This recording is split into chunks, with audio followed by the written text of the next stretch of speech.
বোয়ালখালীর আহলা দরবার শরীফুল শাহ সুফি গাজী আবুল মোকাররম মোহাম্মদ নুরুল ইসলাম আল কাদেরী আল চিশতি প্রকাশ হযরত নুরী বাবার ৪৮তম বার্ষিক উরস শরীফ অনুষ্ঠিত।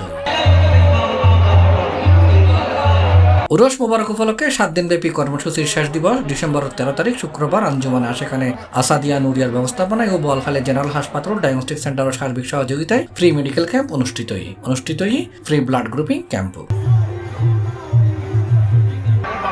মেডিকেল ক্যাম্পের উদ্বোধন করছি নায়েবে সাজ্জাদানশীন সাহেবজাদা সৈয়দ মোহাম্মদ শরফুদ্দিন সম্রাট। জাহে সৈয়দনা মুহাম্মদ সাল্লাল্লাহু আলাইহি ওয়াসাল্লাম ইনদাকা মহান 28 অগ্রহায়ণ 13 ডিসেম্বর সুলতানুল মুনাজিরিন ইমামে আহলে সুন্নাত ওয়াল জামাত হযরতে নুরী বাবা রাহমাতুল্লাহ আলাইহির 48তম উরুস শরীফ উপলক্ষে আমাদের ফ্রি চিকিৎসা ক্যাম্প এবং ব্লাড ডোনেশন আমরা যেই উদ্যোগ গ্রহণ করেছি, এই সার্বিক সমস্ত উদ্যোগ আল্লাহ এবং আল্লাহ রাসূল সাল্লাল্লাহু আলাইহি ওয়াসাল্লামকে সন্তুষ্ট করার লক্ষ্যে মানব সেবায় নিজেদেরকে সর্বদা নিয়োজিত রাখার অঙ্গীকারে আঞ্জুমানে সেখানে আসাদিয়া নুরিয়া যুব পরিষদ এবং কেন্দ্রীয় পরিষদের এই সমস্ত উদ্যোগে সকলের সহযোগিতা কামনা করছি এবং সকলের দোয়া এবং সকলের থেকে আমার এই নসিহত থাকবে যে আমরা যাতে সকলে ঐক্যবদ্ধভাবে আহলে সুন্নাত ওয়াল জামাতকে সামাজিক খেদমত, রাজনৈতিক, অর্থনৈতিক সমস্ত ক্ষেত্রে যাতে আমরা সুন্নিয়তকে সামনের দিকে এগিয়ে নিয়ে যেতে পারি, এটি সকলের প্রতি আমার আহ্বান এবং ফরিয়াদ থাকবে। এছাড়াও দিনব্যাপী নানান কর্মসূচির মধ্যে আছিল পবিত্র খতমে কোরআন, খতমে গাউসিয়া, মিলাদ মাহফিল, সেমা মাহফিল, মাজারাত পুষ্পস্তবক ও গিলাপ অর্পণ।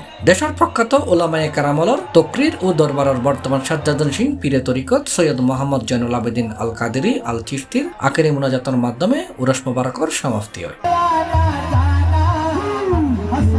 পরিশেষে উপস্থিত ব্যাকরণের মাঝে তবরুক বিতরণ করা হয়। আমরা মূলত এসেছি বোয়ালখালী জেলা হাসপাতালের পক্ষ থেকে উরস মোবারকে জরুরি স্বাস্থ্য সেবা কার্যক্রম সেবা দেওয়ার জন্য এই আয়োজন যারা করেছেন এবং বোয়ালখালী জেলা হাসপাতাল কর্তৃপক্ষকে এই সেবা দানের যে সুযোগ করে দিয়েছেন, বোয়ালখালী হাসপাতালের পক্ষ থেকে সবাইকে জানাই কৃতজ্ঞতা ও ধন্যবাদ। C plus TV, Chittagong.